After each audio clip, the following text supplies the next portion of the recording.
Last ভিডিওতে যেমনটা তোমরা দেখলে আমরা পুষ্করে সাইট সিন করতে বেরিয়ে গেছিলাম।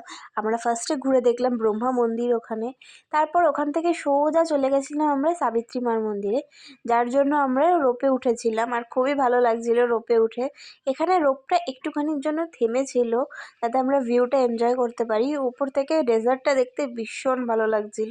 মন্দিরটা অনেকটাই ওপরে ছিল, এটা মন্দিরের ওপরের থেকেই ভিউটা নেওয়া। আর তারপরে আমি একবারের জন্য ফোন বার করিনি, কারণ ওখানে প্রচণ্ড হনুমানের উৎপাত। সব ফোন, পার্স, প্রসাদ যা দেখছিল নিয়ে নিচ্ছিল। এটা রোপে ওঠার পরে আবার ক্লিপসটা নিয়েছিলাম। তারপরে আমরা বাসে উঠে যাই। দেন আমরা চলে যাব হচ্ছে গিয়ে আজমের শরীফে। লাঞ্চ করলাম এক জায়গায় দাঁড়িয়ে, আর ওখান থেকে আমরা চলে গেলাম আজমের শরীফে। সেখানেও আমার কোনো ক্লিপস নেওয়া হয়নি, কারণ আমি ফোন আর ব্যাগ দুটোই বাসে রেখে গেছিলাম, যেহেতু মা যায়নি বলে।